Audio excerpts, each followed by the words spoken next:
നല്ലത് ചെയ്താൽ നന്നാകും, നന്മകളെന്നും ഉണ്ടാകും. നല്ലത് ചെയ്താൽ നന്നാകും, നന്മകളെന്നും ഉണ്ടാകും.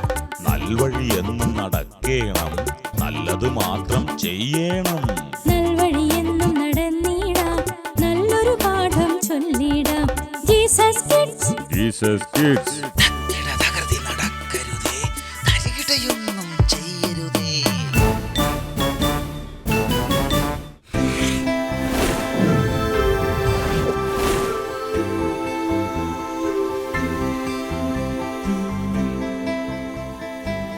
അങ്കിൾ എന്താ ഇന്നത്തെ ദിവസം കൂട്ടുകാരുമായി എന്താണ് ഞങ്ങൾ പങ്കുവയ്ക്കാൻ പോകുന്നു അല്ലേ? ഇന്നത്തെ ദിവസം കൂട്ടുകാരുമായി പങ്കുവയ്ക്കാൻ പോകുന്ന ഒരു നല്ല കഥയാണെന്ന് കൂട്ടുകാർ പങ്കുവയ്ക്കാൻ പോകുന്നത്. ആ ഇന്നത്തെ കഥ എന്താണ്? ശരിയാ, ഇന്നത്തെ കഥയുടെ പേരാണ് ചുണ്ടരിയുടെ കൗശലം. പട്ടണവാസിയായ ഒരു ചുണ്ടലിയും വനവാസിയായ ഒരു ചുണ്ടലിയും തമ്മിൽ കൂട്ടുകാരായിരുന്നു. നല്ല കൂട്ടുകാര് അല്ലെങ്കിൽ? അതെ, അവർ രണ്ടുപേരും നല്ല കൂട്ടുകാരായിരുന്നു. എന്നിട്ട് കേക്കട്ടെ എങ്കിൽ. പട്ടണവാസിയായ ചുണ്ടലി വനവാസിയായ ചുണ്ടലിയുടെ വീട്ടിൽ വിരുന്നിന് പോയി. നല്ല സുഹൃത്തുക്കൾ അല്ലെങ്കിൽ? അതെ, നല്ല സുഹൃത്തുക്കളായിരുന്നു. അങ്ങനെ പട്ടണവാസിയായ ചുണ്ടലി വനവാസിയായ ചുണ്ടലിയുടെ വീട്ടിൽ വന്നപ്പോൾ ചുണ്ടലി എന്തെല്ലാം കൊടുത്തതെന്നറിയാമോ? അത് കിഴങ്ങ് വർഗ്ഗങ്ങൾ കൊടുത്തു കാണും, കായ്ഫലങ്ങൾ കൊടുത്തു കാണും. അതെ, കിഴങ്ങുകളും കായ്ഫലങ്ങളും ഒക്കെ കൊടുത്ത് സമർത്ഥമായൊരു സദ്യ തന്നെ വനവാസിയായ ചുണ്ടലി അവർക്ക് കൊടുത്തു. അന്ന് നീ ചിരിച്ചത്? എനിക്ക് ഒരുപാട് ഇഷ്ടപ്പെട്ടു. എന്താ ഇഷ്ടപ്പെട്ടെ? ചുണ്ടലിയുടെ സൽക്കാരം. സുഹൃത്തുക്കളാ നമ്മുടെ വീട്ടിൽ വന്നാൽ നമ്മൾ എന്ത് സൽക്കരിക്കണം? നമുക്കുള്ളതെല്ലാം അവർക്ക് കൊടുക്കണം. നമ്മളെല്ലാം ഭക്ഷണ പദാർത്ഥങ്ങളെല്ലാം കൊടുക്കണം. പിന്നെന്താ കൊടുക്കണം? സ്നേഹിക്കണം, പിന്നെ കരുതണം, അവർക്കെല്ലാം കൊടുക്കണം. നമ്മുടെ വീട്ടിൽ നമ്മളൊരു അതിഥി വന്നാൽ അവരെ സ്നേഹിക്കുകയും കരുതുകയും നമ്മളെല്ലാ ഭക്ഷണ പദാർത്ഥങ്ങളൊക്കെ കൊടുത്ത് അവരെ സ്വീകരിക്കുകയൊക്കെ ചെയ്യണം, അല്ലേ? അത് ശരിയാ. അപ്പേ വന്ന് എല്ലാം കൊടുത്തു. എന്നിട്ട് ചുണ്ടലിക്ക് സന്തോഷമായോ? അത് ശരിയാണോ? ചുണ്ടലിക്ക് സന്തോഷമായോ? ചുണ്ടലി പറഞ്ഞു, നിന്റെ ഭക്ഷണമൊക്കെ എനിക്ക് ഇഷ്ടമായി. പക്ഷേ അതെന്താ ചുണ്ടലിക്ക് ഇഷ്ടപ്പെട്ടില്ലേ? ചുണ്ടലി പറഞ്ഞു, നീ എൻ്റെ വീട്ടിലേക്ക് വാ. ഈ കിഴങ്ങ് വർഗ്ഗങ്ങളൊക്കെ തിന്ന് മടുത്തു. എൻ്റെ വീട്ടിൽ വന്നാൽ നല്ല ജാമ് തരാം, ബിസ്ക്കറ്റ് തരാം, ബ്രെഡ് തരാം, അലുവ തരാം, ഒരുപാട് ഭക്ഷണങ്ങളൊക്കെ തരാമെന്ന് പറഞ്ഞു. അത് പറഞ്ഞത് ആ ചുണ്ടലി പട്ടണത്തിലല്ലേ താമസിക്കണത്? അത് ശരിയാ. പട്ടണത്തിലാവുമ്പോൾ ഇഷ്ടംപോലെ ഭക്ഷണം കിട്ടും, ബ്രെഡ് കിട്ടും, ജാമ് കിട്ടും, ഒരുപാട് നല്ല ഭക്ഷണം കിട്ടും. ഇത് കേട്ടപ്പോൾ വനവാസിയായ ചുണ്ടലിക്ക് ഭയങ്കര സന്തോഷം. ഒരു ദിവസം വനവാസിയായ ചുണ്ടലി പട്ടണവാസിയായ ചുണ്ടലിയുടെ വീട്ടിൽ വിരുന്നിന് ചെല്ലാമെന്ന് സമ്മതിച്ചു. വനവാസിയായ ചുണ്ടലി പട്ടണവാസിയായി ചുണ്ടലിയുടെ വീട്ടിലെത്തി. അതിഥിയായെത്തി. പട്ടണവാസിയായ ചുണ്ടലി നന്നായി വനവാസിയായ ചുണ്ടലിയെ സ്വീകരിച്ചു. കൊള്ളാം. പട്ടണവാസിയായ ചുണ്ടലി വനവാസിയായ ചുണ്ടലിയെ നേരെ യജമാനന്റെ അടുക്കളയിലേക്ക് കൂട്ടിക്കൊണ്ടുപോയി. ഒരുപാട് പലഹാരങ്ങൾ അല്ലേ? ചുണ്ടലിയുടെ നാവിൽ വെള്ളമൂറി കാണും. ഒരുപാട് വിഭവങ്ങളൊക്കെ കണ്ട് വനവാസിയായ ചുണ്ടലിയുടെ കണ്ണു തള്ളി. എന്തൊക്കെയായിരുന്നു? ബ്രെഡ് ഉണ്ടായിരുന്നു, ജാം ഉണ്ടായിരുന്നു, നല്ല രുചിയുള്ള പലഹാരങ്ങളുണ്ടായിരുന്നു. എന്നിട്ട് ഈ പട്ടണവാസിയായ ചുണ്ടലി വനവാസിയായ ചുണ്ടലിക്ക് പതുക്കെ ബ്രെഡിന്റെ കഷ്ണങ്ങളും മറ്റു പലഹാരങ്ങളൊക്കെ എടുത്തു വെച്ചു കൊടുത്ത സമയത്ത് എന്ത് പറ്റിയെങ്കിൽ? ഒരൊച്ച. എന്താ? മ്യാവ് മ്യാവ് മ്യാവ്. അങ്കിൾ, എന്താ അത് പൂച്ചയുടെ ഒച്ചയല്ലേ? അതെ, പൂച്ചയുടെ ഒച്ച ഇങ്ങനെ കേൾക്കാൻ തുടങ്ങി. എന്നിട്ട് പട്ടണവാസിയായ ചുണ്ടലിയുടെ ശരീരം വരയ്ക്കാൻ തുടങ്ങി. പെട്ടെന്നൊരു ഒറ്റ ഓട്ടം അയ്യടാ എന്നിട്ട് ഒരു മാളത്തിൽ കയറി ഒളിച്ചിരുന്നു. കഷ്ടം കഷ്ടം. എന്തു ചെയ്യാനാ? പലവട്ടം പട്ടണവാസിയായ ചുണ്ടലി വനവാസിയായ ചുണ്ടലിയെയും കൊണ്ട് അടുക്കളയിലേക്ക് ചെല്ലുമ്പോഴും പൂച്ച വരും. ആ മേടിച്ച് മേടിച്ച് മേടിച്ച് മേടിച്ച് ഓടിക്കും. അതെ, ഒറ്റ ഓട്ടം. അവസാനം പട്ടണവാസിയായ ചുണ്ടലിക്ക് വനവാസിയായ ചുണ്ടലിക്ക് ഒന്നും കൊടുക്കാൻ പറ്റിയില്ല. പാവം വിശന്ന് വരഞ്ഞു. ഒരു കണക്കിന് വനവാസിയായ ചുണ്ടലി പുറത്തേക്ക് ഇറങ്ങി. അവസാനം എന്തായി? വളരെ കഷ്ടപ്പെട്ട് ദുഃഖത്തോടെ പട്ടണത്തിലെ എലിയോട് വനവാസിയായ എലി പറഞ്ഞു, അങ്കിൾ എന്താ എന്നിട്ട് എലി പറഞ്ഞത്? പ്രിയപ്പെട്ട ചങ്ങാതി, നിനക്ക് എന്തുണ്ടെന്ന് പറഞ്ഞിട്ട് എന്താ കാര്യം? ഒരുപാട് ബ്രെഡും ജാമൊക്കെ കഴിക്കാനുണ്ടെന്ന് പറഞ്ഞിട്ട് എന്താ കാര്യം? സ്വസ്ഥതയോടെ കഴിക്കാൻ നിനക്ക് കഴിയുന്നില്ലല്ലോ. അത് ശരിയാ, അത് ശരിയാ. അല്ല അങ്കിൾ, അതുകൊണ്ട് പ്രിയപ്പെട്ട കൂട്ടുകാരെ, എന്തുണ്ടായിട്ടും നമുക്ക് അത് സ്വസ്ഥതയോടെ അനുഭവിക്കാൻ കഴിഞ്ഞില്ലെങ്കിൽ എന്താ പ്രയോജനം? അതുകൊണ്ട് സ്വസ്ഥതയാണ് നമുക്ക് ഏറ്റവും വലിയ സന്തോഷം. സമ്പത്ത് ഒരിക്കലും സന്തോഷം തരണമെന്നില്ല.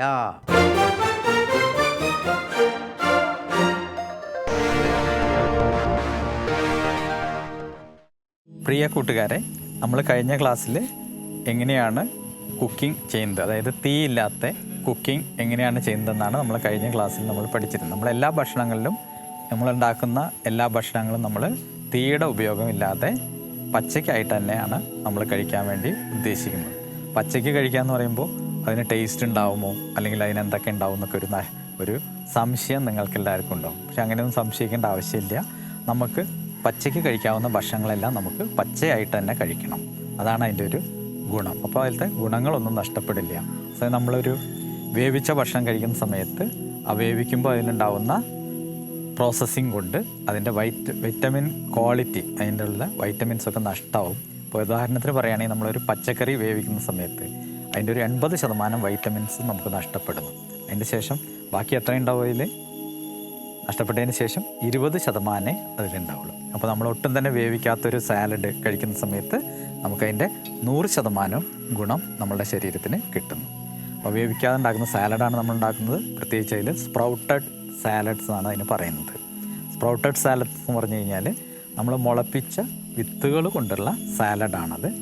അപ്പോൾ നമുക്ക് കൂട്ടുകാർക്കെല്ലാം പറഞ്ഞു കൊടുക്കാം എങ്ങനെയാണ് വിത്ത് മുളപ്പിക്കുന്നത്. നിങ്ങൾക്കറിയാമോ വിത്ത് മുളപ്പിക്കാൻ?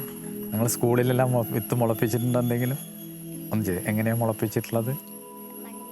മണ്ണിൻ്റെ അടിയിൽ കുഴിച്ചിടും. ഓക്കെ. അപ്പോൾ ഇതിന് മണ്ണിനടിയിൽ കുഴിച്ചിടുന്നതിന് മുന്നേ തന്നെ ഒരുപാട് പ്രോസസ്സിങ് ഉണ്ട്. അതിന് പല കാര്യങ്ങളും പല കണ്ടീഷൻസും കറക്റ്റായെങ്കിൽ മാത്രമേ ഒരു വിത്ത് മുളയ്ക്കുള്ളൂ. അപ്പോൾ നമുക്ക് നമ്മുടെ കൂട്ടുകാർക്ക് എങ്ങനെയാണ് ഇങ്ങനെ പയർ മുളപ്പിക്കുന്നതെന്ന് പറഞ്ഞു കൊടുക്കാം. അതിൻ്റെ പയർ എടുത്തോളൂ, മുളപ്പിക്കാനുള്ള പയർ എടുത്തോളൂ. നമ്മൾ ചെറുപയറാണ് ആദ്യമായിട്ട് മുളപ്പിക്കാൻ വേണ്ടി ഉദ്ദേശിക്കുന്നത്. അപ്പോൾ മുളപ്പിക്കാൻ വേണ്ടി എടുക്കുന്ന പയറിന് നമ്മൾ വെള്ളത്തിലൊന്നും ഇട്ടുണ്ടാവില്ല, എല്ലാം ഉണക്കി ചാക്കിലാക്കി സൂക്ഷിച്ച് വെച്ചിട്ടുണ്ടാവും. അപ്പോൾ നമ്മളിതിനെ കുറച്ച് വെള്ളം ഒഴിച്ച് സോക്ക് ചെയ്യുക, അതിന് പറയാം നനയ്ക്കുക എന്ന് പറയും. നല്ലപോലെ വെള്ളത്തിൽ മുങ്ങിക്കിടക്കാൻ പാകത്തിന് വെള്ളം ഒഴിച്ച് സോക്ക് ചെയ്യണം.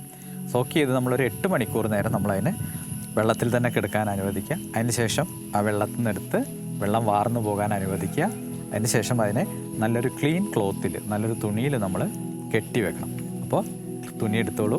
നമുക്ക് ആ തുണിക്കകത്ത് എങ്ങനെയാണ് നനച്ച വിത്തുകൾ കെട്ടിവെക്കുന്നതെന്ന് നിങ്ങൾക്ക് കാണിച്ചു തരാം. നനച്ച് നമ്മൾ തോർത്തി വെച്ചിരിക്കുന്ന വിത്ത് നമ്മൾ എടുക്കുക.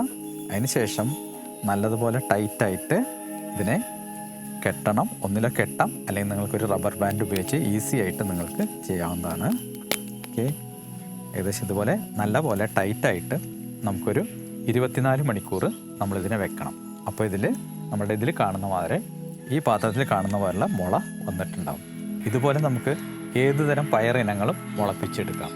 അതിന് പറ്റിയതാണ് നമ്മുടെ ബീൻസ്, അല്ലെങ്കിൽ വലിയ പയർ, വൻ പയർ എന്ന് പറയും. അതെടുത്തോളം നമുക്ക് മുളപ്പിച്ച് വെച്ചിട്ടുണ്ട് നമ്മളിവിടെ. നമുക്കിതെല്ലാം കൂടെ ചേർത്ത് മിക്സ് ചെയ്ത് ഉണ്ടാക്കുന്നതാണ് നമ്മൾ സാലഡ് എന്ന് പറയുന്നത്. ആദ്യമായിട്ട് നമുക്ക് ചെയ്യാൻ പോകുന്നത് കുക്കുംബറിൻ്റെ തൊലി കളയുക. കുക്കുംബർ അല്ലെങ്കിൽ വെള്ളരിക്ക, അതിനെ എടുത്തോളും. ഒരു വെള്ളരിക്ക എടുത്തോളൂ.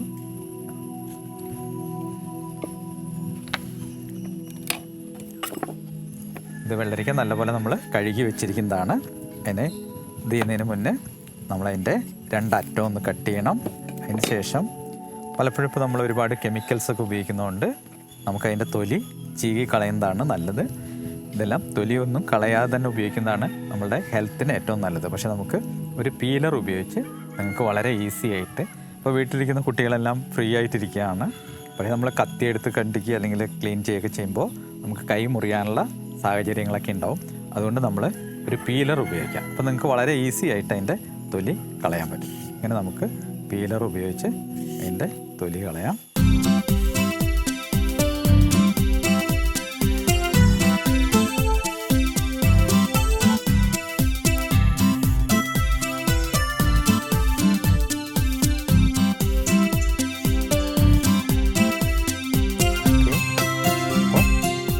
ഞാനിപ്പോൾ ഒരെണ്ണത്തിൻ്റെ തൊലി കളഞ്ഞിട്ടുണ്ട്.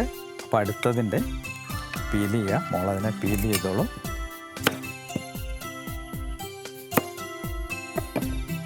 എങ്ങനെയാണ് പീൽ ചെയ്യുന്നത് നമ്മുടെ കൂട്ടുകാർക്ക് കാണിച്ചു കൊടുക്കും. അപ്പോഴത്തേക്കും ഞാൻ സാലഡ് അരിഞ്ഞ് വെക്കാം.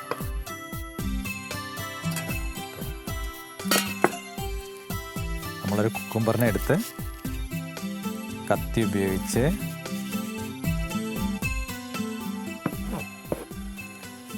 ഇതിനെ വളരെ ചെറുതായിട്ട് കട്ട് ചെയ്തതിന് ശേഷം ചെറുതായിട്ട് അരിയുക.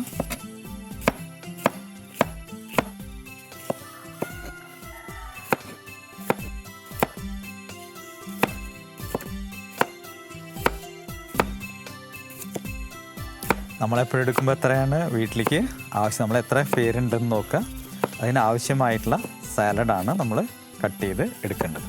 ഇപ്പോൾ സാധാരണ ഇതിലൊരു വീട്ടിൽ എത്ര പേരുണ്ടാവാറുണ്ട്? സാധാരണ രീതിയിൽ സാധാരണ വീട്ടിൽ പപ്പ, മമ്മി, 2 സഹോദരന്മാരൊക്കെ ഒരു 4 പേരൊക്കെയാണ് സാധാരണ രീതിയിൽ ഉണ്ടാവാറ്. ഓക്കെ, അപ്പോൾ നമ്മൾ കട്ട് ചെയ്ത ഇതിനെ ഇതിലേക്ക് നമ്മുടെ ബൗളിലേക്ക് മാറ്റുക.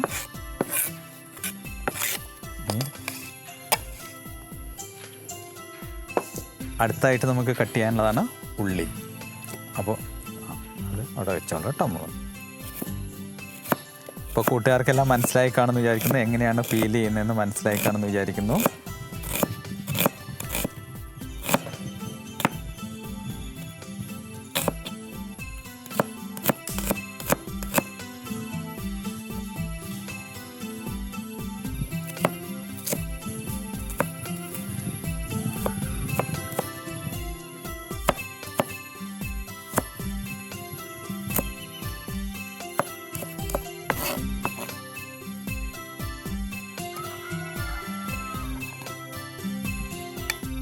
നമുക്ക് കട്ട് ചെയ്ത ഉള്ളി നമ്മുടെ ബൗളിലേക്ക് മാറ്റാം. അടുത്തായിട്ട് നമ്മൾ കട്ട് ചെയ്യാൻ പോകുന്നത് മുളകാണ് നമുക്ക് എടുക്കേണ്ടത്. നമ്മൾ ആദ്യം കുക്കുംബർ എടുത്തു, അതിന് ശേഷം ഉള്ളി എടുത്തു. ഇനി നമുക്ക് മുളകാണ്. മുളകും പാകത്തിന് ആവശ്യത്തിന് എത്ര മുളക് ആവശ്യമുണ്ടോ നമുക്കൊരു 2-3 മുളക്.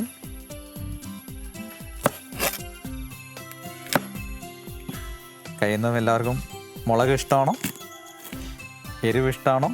നിങ്ങൾക്ക് എല്ലാവർക്കും ഇഷ്ടമാണ്, പക്ഷേ കൂടുതൽ എരിവ് വലിയ താല്പര്യമില്ല. അപ്പോൾ അതുകൊണ്ട് നമുക്ക് നീളത്തിൽ തന്നെ കട്ട് ചെയ്തിടാം.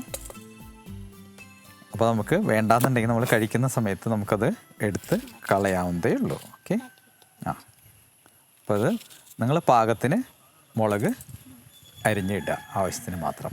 ഓക്കെ, അടുത്തായിട്ട് നമ്മൾ ചെയ്യാൻ പോകുന്നത് തേങ്ങ ചിരണ്ടുന്ന പ്രോസസ്സിനെ കുറിച്ചാണ് പറയാൻ പോകുന്നത്.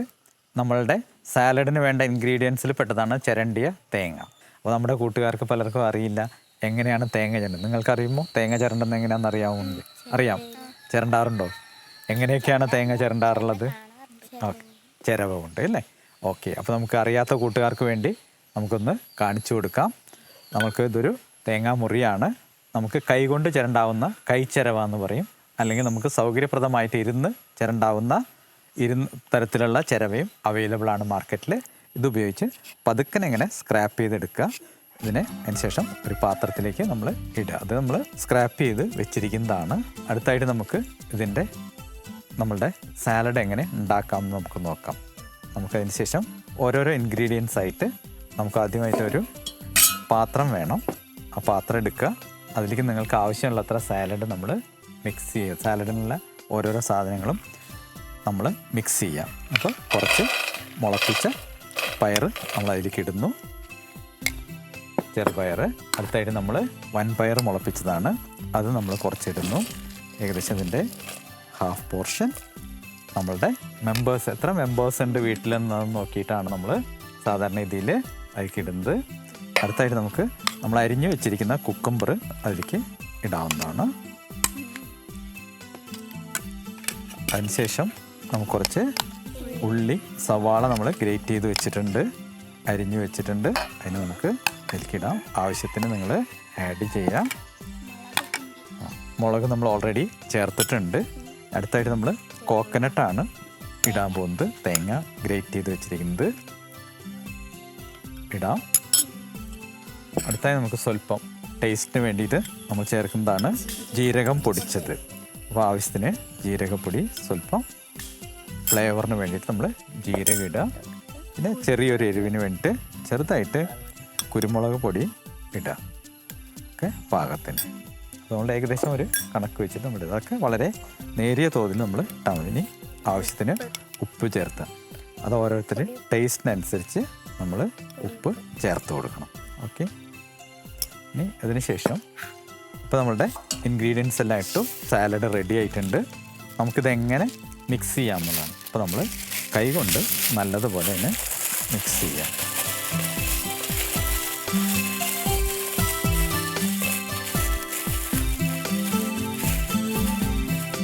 പ്രിയ കൂട്ടുകാരെ, നമ്മളുടെ സാലഡ് റെഡി ആയിട്ടുണ്ട്.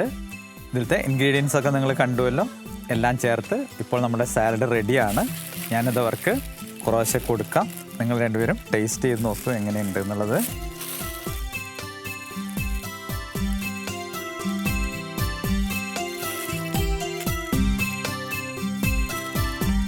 എങ്ങനെയുണ്ട്? ടേസ്റ്റ് നന്നായിട്ടുണ്ടോ? നന്നായിട്ട്. ഓക്കെ. ഞാൻ ചോദിച്ചുകൊണ്ട് മാത്രം പറയണ്ട, നിങ്ങൾ ഉള്ളെന്ന് പറയണം. നന്നായിട്ടുണ്ടെങ്കിൽ നന്നായിട്ടുണ്ടെന്ന് പറയണം.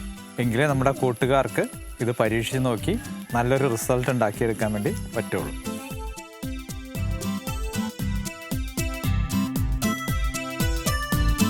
പ്രിയ കൂട്ടുകാരെ, ഇപ്പോൾ നമ്മളുടെ സാലഡ് റെഡി ആയിട്ടുണ്ട്. നമ്മുടെ കൂട്ടുകാരെല്ലാം ടേസ്റ്റ് ചെയ്തു. അതിൻ്റെ എല്ലാം ടേസ്റ്റിനെ കുറിച്ചുള്ള ഒരു അഭിപ്രായം അവർ പറഞ്ഞു കഴിഞ്ഞു. ഈ സാലഡ് നിങ്ങൾക്കും പരീക്ഷിച്ച് നോക്കാവുന്നതേ ഉള്ളൂ. പിന്നെ ഓരോരുത്തർക്കും അവരവരുടെ ടേസ്റ്റിനനുസരിച്ച് പുളിരസം വേണമെന്നുണ്ടെങ്കിൽ ചെറുതായിട്ട് നാരങ്ങ പിഴിഞ്ഞൊഴിച്ച് ഇത് ചെയ്യാം, അല്ലെങ്കിൽ ചെറുതായിട്ട് തക്കാളി ആഡ് ചെയ്യാം. ഓരോരുത്തരും അവരവരുടെ യുക്തത്തിനനുസരിച്ച് അവരവരുടെ ടേസ്റ്റിനനുസരിച്ച് നിങ്ങൾക്ക് അതിൽ മാറ്റങ്ങൾ വരുത്തി ഉപയോഗിക്കാവുന്നതാണ്. അപ്പോൾ നിങ്ങൾക്ക് ഓരോരുത്തർക്കും അവരുടെ ടേസ്റ്റിനനുസരിച്ച് ഇത് നിങ്ങൾ വീട്ടിൽ ചെന്ന് ഉണ്ടാക്കി നിങ്ങൾക്ക് പരീക്ഷിച്ച് നോക്കാവുന്നതാണ്. Thank you.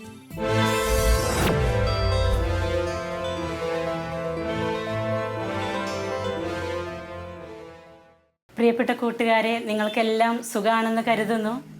കഴിഞ്ഞ ഒരു 2 വർഷക്കാലമായിട്ട് നമ്മൾ കൊറോണ എന്ന ഒരു കൊച്ചു വൈറസിനെ കുറിച്ചും അതിൻ്റെ പ്രവർത്തനങ്ങളെക്കുറിച്ചൊക്കെ കേൾക്കുകയും മനസ്സിലാക്കുകയൊക്കെ ചെയ്തുകൊണ്ടിരിക്കുകയാണ്. എങ്ങനെ പോകുന്നു നിങ്ങളുടെ പഠനം, ആരോഗ്യം, കളികളൊക്കെ? ഈ ഒരു കാലഘട്ടം നിങ്ങളെ ഒരുപാട് മാറ്റിമറിക്കുന്നുണ്ട് എന്നാണ് ഞാൻ മനസ്സിലാക്കുക. ഈ ഒരു അവസ്ഥയിൽ WHO എന്ന് പറയുന്ന ഒരു കാര്യം നിങ്ങൾക്കറിയോ എന്നറിഞ്ഞുകൂടാ. WHO എന്ന് പറഞ്ഞു കഴിഞ്ഞാൽ വേൾഡ് ഹെൽത്ത് ഓർഗനൈസേഷൻ നമ്മുടെ ആരോഗ്യത്തെക്കുറിച്ചൊക്കെ എല്ലാ കാര്യങ്ങളെക്കുറിച്ച് അഭിപ്രായം പറയുകയും തീരുമാനങ്ങളൊക്കെ എടുക്കുന്ന ഒരു സംഘടനയാണ്. അവർ ഹെൽത്തിനെ കുറിച്ച് പറയുന്നത് ഇങ്ങനെയാണ്: it is a state of complete physical, mental and social wellbeing and not merely the absence of disease and infirmity. എന്ന് പറഞ്ഞാൽ ആരോഗ്യം എന്ന് പറയുന്നത് ശാരീരികവും മാനസികവും സാമൂഹികവുമായ ഒരു ക്ഷേമമാണ്. അത് രോഗങ്ങളില്ലാത്ത ഒരവസ്ഥയല്ല, കുറവുകളില്ലാത്ത ഒരു അവസ്ഥയുമല്ല. എന്തിനാണ് നിങ്ങളോട് ഇത് സംസാരിക്കണമെന്ന് നിങ്ങൾക്ക് തോന്നും. നമ്മൾ പഠിച്ചുകൊണ്ടിരിക്കുന്ന ഒരു കാലഘട്ടമൊക്കെ അല്ലേ. അപ്പം അതുകൊണ്ട് നിങ്ങളുടെ ശരീരത്തിൻ്റെ ആരോഗ്യം, മനസ്സിൻ്റെ ആരോഗ്യം, സാമൂഹികമായ ആരോഗ്യം, നിങ്ങളുടെ ആധ്യാത്മിക ജീവിതം, ഇതൊക്കെ ഒരുമിച്ച് വന്നാൽ മാത്രമേ നിങ്ങൾക്ക് നന്നായി പഠിക്കാൻ, നിങ്ങൾ വിചാരിക്കുന്ന ലക്ഷ്യത്തിലേക്ക് എത്താനായിട്ട് നിങ്ങൾക്ക് സാധിക്കുകയുള്ളൂ. അപ്പോൾ അതുകൊണ്ട് തന്നെ നമ്മൾ ആരോഗ്യത്തെക്കുറിച്ച് ആദ്യം ചിന്തിക്കുകയാണ്. ആരോഗ്യം എന്ന് പറയുമ്പോൾ കൂട്ടുകാരുടെ മനസ്സിലേക്ക് ആദ്യം വരിക എനിക്ക് തോന്നുന്നു ശരീരത്തിൻ്റെ ആരോഗ്യമാണ്. ശരീരത്തിൻ്റെ ആരോഗ്യം അത് നന്നായി ഉണ്ടെങ്കിൽ മാത്രമേ നമുക്ക് നന്നായി പഠിക്കാനായിട്ട് സാധിക്കുകയുള്ളൂ. ശരീരത്തിൻ്റെ ആരോഗ്യം എന്ന് പറയുമ്പോൾ അത് നിലനിർത്തണമെങ്കിൽ നല്ല ഭക്ഷണം നന്നായി കഴിക്കണം. ഈ നല്ല ഭക്ഷണം എന്ന് പറഞ്ഞാൽ തന്നെ ഉടനെ നിങ്ങളുടെ മനസ്സിലേക്ക് കയറി വന്നിട്ടുണ്ടാവും നിങ്ങൾക്ക് ഇഷ്ടപ്പെട്ട ഭക്ഷണങ്ങൾ. നമുക്ക് ഓരോരുത്തർക്കും ഇഷ്ടപ്പെട്ട ഭക്ഷണങ്ങൾ കഴിക്കുന്നു എന്നതിൻ്റെ പേരിൽ നമ്മളുടെ ആരോഗ്യം നന്നായിരിക്കണം എന്ന് അർത്ഥമില്ല. നല്ല ഭക്ഷണം എന്ന് പറയുമ്പോൾ നല്ല പോഷകാംശങ്ങൾ അടങ്ങിയ ഭക്ഷണം എന്നാണ് അർത്ഥം. പോഷകാംശങ്ങൾ അടങ്ങിയ ഭക്ഷണം എന്ന് പറയുമ്പോൾ എന്താ നിങ്ങൾ കരുതുന്നത്? അതിനകത്ത് പച്ചക്കറികൾ ഉണ്ടാകും, മത്സ്യമാംസാദികൾ ഉണ്ടാകും, പഴവർഗ്ഗങ്ങൾ ഉണ്ടാകും. അപ്പോൾ നമ്മളുടെ വീടുകളിലൊക്കെ ഈ ഒരു കൊറോണ കാലഘട്ടത്തിൽ ഞാൻ മനസ്സിലാക്കുക, ചിലരൊക്കെ പച്ചക്കറി ചെറിയ ചെറിയ പച്ചക്കറികൾ വീടുകളിൽ നടുന്നു, അതിൻ്റെ ഫലങ്ങൾ നിങ്ങൾ വീടുകളിൽ ഉപയോഗിക്കുന്നു. പുറത്തുനിന്ന് കിട്ടുന്ന പല ഭക്ഷണങ്ങളും നമുക്ക് വിഷാംശങ്ങൾ അടങ്ങിയത് കൊണ്ട് വീടുകളിൽ തന്നെയാണ് മിക്ക ഭക്ഷണങ്ങളും പച്ചക്കറികളൊക്കെ നമ്മൾ ഉണ്ടാക്കിയെടുക്കുന്നത്. അപ്പോൾ കുഞ്ഞുങ്ങൾ അതിലേക്ക് ശ്രദ്ധിക്കുന്നുണ്ടോ എന്ന് എനിക്ക് അറിഞ്ഞുകൂടാ. പലരും നമ്മളെയൊക്കെ സമീപിക്കാറുള്ളത് അവർക്ക് ഇഷ്ടപ്പെട്ട ഭക്ഷണങ്ങൾ, വറവും പൊരിവും ഒക്കെ ആയിട്ടുള്ള ഭക്ഷണങ്ങൾ മാത്രമേ കഴിക്കുകയുള്ളൂ, അതിനുവേണ്ടി ശാഠ്യം പിടിക്കുന്നവരാണ് എന്നൊക്കെ പറഞ്ഞു കേട്ടിട്ടുണ്ട്. പക്ഷെ കുഞ്ഞുമക്കളൊരു കാര്യം ശ്രദ്ധിക്കണം, നിങ്ങളുടെ ഭക്ഷണ രീതികളിൽ നിങ്ങൾക്ക് ഇഷ്ടപ്പെട്ടവ മാത്രമല്ല, അല്ലാതെ തന്നെ എല്ലാത്തരം പച്ചക്കറികളും മാംസാദികളും പഴവർഗ്ഗങ്ങളും ഉൾപ്പെട്ടിരിക്കണം. എന്നാൽ മാത്രമേ നല്ല ആരോഗ്യമുള്ള ഒരു ശരീരം നമുക്ക് ഉണ്ടാകുകയുള്ളൂ. ഇതോടൊപ്പം തന്നെ നിങ്ങൾ നന്നായി വെള്ളം കുടിക്കണം. പല കുട്ടികളും മുതിർന്നവരാണെങ്കിൽ പോലും എപ്പോഴും ചെയ്യുന്നത് ഭക്ഷണം കഴിക്കുന്നതിൻ്റെ ഇടയിൽ ഇങ്ങനെ വെള്ളം കുടിക്കുന്ന ഒരു ശീലമാണ്. പക്ഷെ ഭക്ഷണം കഴിക്കുന്നതിൻ്റെ ഇടയിൽ നമ്മൾ വെള്ളം കുടിക്കാൻ പാടില്ല. നമ്മൾ ഒന്നില്ലെങ്കിൽ ഭക്ഷണം കഴിക്കുന്നതിന് ഒരു അരമണിക്കൂർ മുൻപ് നമുക്ക് ആവശ്യമുള്ള വെള്ളം നമുക്ക് കുടിക്കാം. അതല്ലെങ്കിൽ ഭക്ഷണം കഴിച്ചതിന് ശേഷം നമുക്ക് ആവശ്യമുള്ള വെള്ളം കുടിക്കാം. ഇതുപോലെ തന്നെ നമുക്കറിയാവുന്നതുപോലെ നമ്മുടെ ശരീരത്തിൻ്റെ ഒരു 60% മേലെ വെള്ളമാണ് നമ്മുടെ ശരീരത്തിൽ. ഈ വെള്ളമാണ് നമ്മുടെ ശരീരത്തിൻ്റെ പല ഫങ്ഷൻസും നടത്തിക്കൊണ്ട് പോകുന്നത്. അപ്പോൾ നിങ്ങൾ പഠിക്കാനായിട്ട് ചെന്നിരിക്കുമ്പോൾ നിങ്ങളുടെ അടുത്ത് വാട്ടർ ബോട്ടിലിൽ വെള്ളം ഉണ്ടായിരിക്കണം. ആ വെള്ളം പഠിക്കുന്നതിനൊപ്പം തന്നെ നിങ്ങൾ ഇടയ്ക്കിടയ്ക്ക് കുടിച്ചുകൊണ്ടിരിക്കണം. വെള്ളം കുടിക്കുന്ന കുട്ടികളിൽ നമുക്ക് കാണാൻ സാധിക്കുന്നത് വളരെ പ്രസരിപ്പും ഉണർവും ഉന്മേഷവുമുള്ള ഒരു ജീവിത രീതിയാണ്. അപ്പോഴാണ് നമുക്ക് പഠിക്കുന്ന കാര്യങ്ങൾ നന്നായി ഗ്രഹിക്കാനും കൂടുതൽ സമയം ഇരുന്ന് പഠിക്കാനൊക്കെ ആയിട്ട് സാധിക്കുക. ഇതുപോലെ തന്നെ രാവിലെ എഴുന്നേറ്റ് വെറും വയറ്റിൽ 2 ഗ്ലാസ് വെള്ളം നിങ്ങൾ കുടിക്കുകയാണെങ്കിൽ നിങ്ങളുടെ ശരീരത്തിൽ നിങ്ങളുടെ പ്രവർത്തനങ്ങൾ, രാസപ്രവർത്തനങ്ങളും ഹോർമോണൽ പ്രവർത്തനങ്ങളൊക്കെ നന്നായി തന്നെ നടക്കുകയും തലച്ചോറിൻ്റെ പ്രവർത്തനം വളരെ ത്വരിതഗതിയിലാകുകയും ചെയ്യും. ഇതൊക്കെ കുട്ടികളിൽ നമുക്ക് പഠനത്തിന് ഒരുപാട് സഹായിക്കുന്ന കാര്യങ്ങളാണ്. പിന്നെ എനിക്ക് തോന്നുന്നു നിങ്ങളിങ്ങനെ ഓൺലൈൻ ക്ലാസ്സിലൊക്കെ ഇരിക്കുമ്പോൾ നിങ്ങളുടെ ഭക്ഷണം നിങ്ങൾ മിക്കപ്പോഴും സ്കിപ്പ് ചെയ്ത് പോകാറുണ്ട്.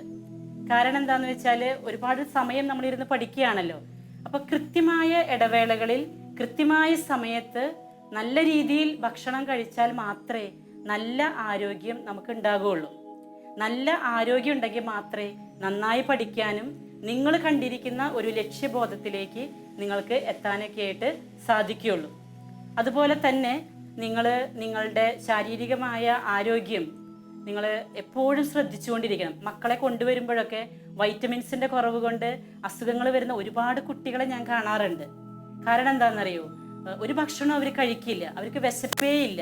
കാരണം കൃത്യസമയത്ത് നമ്മൾ ഭക്ഷണം കഴിക്കുന്നില്ല, കൃത്യമായ രീതിയിൽ നമ്മൾ വെള്ളം കുടിക്കുന്നില്ല, പോഷകാംശങ്ങൾ അടങ്ങിയ ഭക്ഷണങ്ങൾ നമ്മൾ ശ്രദ്ധിക്കുന്നുമില്ല. അപ്പം അതുകൊണ്ട് സ്വന്തം ഇഷ്ടങ്ങളനുസരിച്ച് ഭക്ഷണങ്ങളെ ഒരിക്കലും നിങ്ങൾ ക്രമീകരിക്കാൻ പാടില്ല. പിന്നെ ഇപ്പോൾ കാണുന്ന ഒരു കാഴ്ച, ഭക്ഷണങ്ങൾ നമ്മളധികം ശരിക്കും കഴിക്കാത്തത് കൊണ്ട് ഗ്യാസിൻ്റെ ഒരുപാട് പ്രശ്നങ്ങൾ, മുതിർന്നവരിലൊക്കെ കണ്ടിരുന്ന പ്രശ്നങ്ങൾ ഇന്ന് കുട്ടികളിൽ കണ്ടു തുടങ്ങി. കാരണം എപ്പോഴും വേക്കൻ്റായിട്ട് കിടക്കുന്ന ഒരവസ്ഥയാണ് വയറ്. അവരൊരിക്കലും അത് ശ്രദ്ധിക്കുന്നില്ല. അപ്പോൾ നല്ല ആരോഗ്യം ഉള്ള കുട്ടികളിലെ നല്ല പഠന സാധ്യതകൾ നമുക്ക് ഉണ്ടാക്കിയെടുക്കാനായിട്ട് സാധിക്കുകയുള്ളൂ. വെള്ളം കുടിക്കുന്നതിൻ്റെ ആവശ്യകതയെക്കുറിച്ച് പറയുമ്പോൾ കൂട്ടുകാർ ഒരു കാര്യം കൂടെ മനസ്സിലാക്കണം. ധാരാളം വെള്ളം കുടിക്കുന്ന ആളുകളുടെ ശരീരത്തിൽ അവരുടെ സ്കിന്ന് വളരെ മാർദ്ദവമുള്ളതായിരിക്കും, വളരെ മിനുസുള്ളതായിരിക്കും. നമ്മൾ വെള്ളം കുടിക്കുമ്പോൾ നമ്മുടെ സൗന്ദര്യം കൂടും എന്നാണ് പറയുന്നത്. കാരണം വെള്ളം അത്രമാത്രം നമ്മുടെ ശരീരത്തിന് ആവശ്യമുള്ള ഒരു ഘടകമാണ്. അതുകൊണ്ട് യൂട്യൂബിലൊക്കെ കാണുന്ന മറ്റു പല സാധനങ്ങളൊക്കെ ഉപയോഗിച്ച് നമ്മുടെ സൗന്ദര്യം വർദ്ധിപ്പിക്കാൻ നമ്മൾ സമയം കണ്ടെത്തുന്നതിനേക്കാൾ ഭേദം നമുക്ക് വെള്ളമൊക്കെ ധാരാളം കുടിച്ച് പോഷകാംശങ്ങളുള്ള വൈറ്റമിൻസ് അടങ്ങിയ ഭക്ഷണ പദാർത്ഥങ്ങൾ കഴിച്ച് നമ്മുടെ സൗന്ദര്യത്തെ അല്ലെങ്കിൽ നമ്മുടെ സ്കിന്നിനെയൊക്കെ നമ്മൾ സൂക്ഷിക്കുന്നത് നല്ലതാണ്. അതുപോലെ തന്നെ വെള്ളം കുടിക്കുമ്പോൾ നമ്മുടെ ഈ സ്കിന്നിലുണ്ടാകുന്ന ചില ചൊറിച്ചിലുകൾ, മറ്റ് അലർജികളൊക്കെ പോകാനായിട്ട് കാരണമാകും. കാരണം ഈ വെള്ളം നമ്മുടെ ശരീരത്തിലുള്ള എല്ലാ മാലിന്യങ്ങളെയും പുറത്തേക്ക് തള്ളിക്കളയുന്നതാണ്. അപ്പം അതുകൊണ്ട് എൻ്റെ കൂട്ടുകാർ ധാരാളം വെള്ളം കുടിക്കണം. നല്ല സ്കിന്നും നല്ല തിളങ്ങുന്ന മാർദ്ദവമുള്ള സ്കിന്നൊക്കെ ഉള്ളവരായിട്ട് മാറണം. ഇതുപോലെ തന്നെ ഈ ആരോഗ്യത്തെക്കുറിച്ച് പറയുമ്പോൾ ചില ടിപ്സുകൾ നിങ്ങൾ ഓർക്കുന്നത് നല്ലതാണ്. നമ്മൾ ഈ ഒരു കൊറോണ കാലഘട്ടത്തിലായിരിക്കുന്നത് കൊണ്ട്, അല്ലെങ്കിൽ തന്നെയും നമ്മുടെ കാലാവസ്ഥയൊക്കെ ഇങ്ങനെ നിൽക്കുന്നത് കൊണ്ട് നമ്മളധികം ഫ്രിഡ്ജിൽ വെച്ച സാധനങ്ങൾ തണുപ്പോടുകൂടി ഭക്ഷിക്കാതിരിക്കുന്നത് നല്ലതാണ്. പലപ്പോഴും ചോദിക്കുമ്പോൾ കൂട്ടുകാർ പറയാറുള്ളത് അവർക്ക് എപ്പോഴും തണുത്ത സാധനങ്ങളോടാണ് കൂടുതൽ ഇഷ്ടം. അത് കഴിയുമ്പോൾ നമുക്ക് ഒരുപാട് അസുഖങ്ങൾ വരികയാണ്. ഒന്നില്ലെങ്കിൽ തുമ്മലായി, അതല്ലെങ്കിൽ കോൾഡാണ്, കഫക്കെട്ടാണ്, ചുമയാണ്. ഇങ്ങനെയുള്ള അസുഖങ്ങളിൽ നിന്നൊക്കെ നമുക്ക് രക്ഷപ്പെടണമെങ്കിൽ നമ്മൾ കൂടുതലും ചൂടുള്ള ഭക്ഷണ പദാർത്ഥങ്ങൾ ഉപയോഗിക്കാനായിട്ട് ശ്രദ്ധിക്കണം. പലപ്പോഴും കുഞ്ഞുങ്ങളെ കൊണ്ടുവരുമ്പോൾ പറയാറുണ്ട് ഐസൊക്കെ വാരി അങ്ങനെ തന്നെ കഴിക്കുന്ന ഒരു രീതിയാണ്. ഒരിക്കലും അങ്ങനെ ചെയ്യാനായിട്ട് പാടില്ല. കാരണം നമ്മുടെ ശരീരത്തിനൊരു താപനിലയുണ്ട്. അതിൽ നിന്ന് വിട്ട് താഴേക്ക് പോകുന്ന ഒരു താപനിലയിലുള്ള ഭക്ഷണങ്ങൾ നമ്മൾ കഴിക്കുമ്പോൾ നമ്മുടെ ശരീരത്തിൻ്റെ പല ഭാഗങ്ങളിലും ഇൻഫെക്ഷൻസ് ഉണ്ടാകാനുള്ള സാധ്യതയുണ്ട്. കൂട്ടുകാർക്ക് ഓർമ്മയുണ്ടാവുമല്ലോ, പലപ്പോഴും ഐസ്ക്രീം കഴിച്ചു കഴിഞ്ഞാൽ, തണുത്ത വെള്ളമൊക്കെ കുടിച്ചു കഴിഞ്ഞാൽ നിങ്ങളുടെ തൊണ്ട ഭയങ്കര വേദനയാണ്. പലപ്പോഴും നിങ്ങൾ ഡോക്ടർമാരുടെ അടുത്ത് പോയിട്ടുണ്ടാകും. എനിക്ക് തോന്നുന്നു എല്ലാ അസുഖങ്ങൾക്കും നമ്മൾ ഡോക്ടറെ സമീപിക്കേണ്ട കാര്യമില്ല. ചില കാര്യങ്ങൾ നമ്മൾ ശ്രദ്ധിക്കുകയാണെങ്കിൽ വീട്ടിൽ തന്നെ ചില അസുഖങ്ങൾ വരാതിരിക്കാനും മാറ്റാനും നമുക്ക് സാധിക്കും. അതുപോലെ തന്നെ ഈ ഒരു കാലഘട്ടത്തിൽ എപ്പോഴെങ്കിലൊക്കെ ആവി പിടിക്കുന്നത് നല്ലതാണ്. പഴയതുപോലെയല്ലല്ലോ, നമ്മളിപ്പം അടുപ്പിൽ വെച്ച് പുട്ടുകുടുക്കയിൽ ആവി തിളപ്പിക്കുന്ന ഒരു രീതിയൊന്നും ഇപ്പം ഇല്ലല്ലോ. അപ്പം അതുകൊണ്ട് കൂട്ടുകാർക്ക് വളരെ എളുപ്പമാണ്. നമ്മൾ ആ സ്റ്റീം ഇൻഹേലർ ഉപയോഗിക്കുകയാണെങ്കിൽ 1 മിനിറ്റൊക്കെ അതിനു വേണ്ടി പോകുകയുള്ളൂ. അല്ലെങ്കിൽ നമ്മൾ ഒരു തുമ്മൽ കാണുമ്പോഴേക്കും, കോൾഡ് കാണുമ്പോഴേക്കും ഡോക്ടറെ അടുത്ത് ഓടിപ്പോകുന്നു. ആവശ്യമില്ലാത്ത എല്ലാ മരുന്നുകളും, ആൻറ്റിബയോട്ടിക്സ് അടക്കം എല്ലാം നമ്മൾ കഴിക്കുന്നുണ്ട് അല്ലേ. ആവശ്യത്തിന് നമ്മൾ മരുന്നുകൾ കഴിക്കണം. ആവശ്യമില്ലാതെ നമ്മൾ മരുന്നുകൾ ഒരിക്കലും നമ്മുടെ ശരീരത്തിലേക്ക് കൊടുക്കരുത്. അത് നല്ല ആരോഗ്യത്തിന് പറ്റുന്നതല്ല. അപ്പം അതുകൊണ്ട് കൂട്ടുകാർ ഈ പറഞ്ഞ കാര്യങ്ങളെല്ലാം ശ്രദ്ധിക്കും എന്നാണ് കരുതുക. നല്ല പോഷകാംശങ്ങളുള്ള ഭക്ഷണങ്ങൾ കഴിച്ച്, ധാരാളം വെള്ളം കുടിച്ച്, ആവശ്യമില്ലാത്ത ഭക്ഷണങ്ങളെ ഉപേക്ഷിച്ച് നിങ്ങളുടെ ശരീരത്തെ എപ്പോഴും നല്ല രീതിയിൽ സൂക്ഷിക്കാൻ നിങ്ങളെപ്പോഴും ശ്രദ്ധാലുക്കളായിരിക്കണം എന്ന് ഓർമ്മിപ്പിക്കുകയാണ്.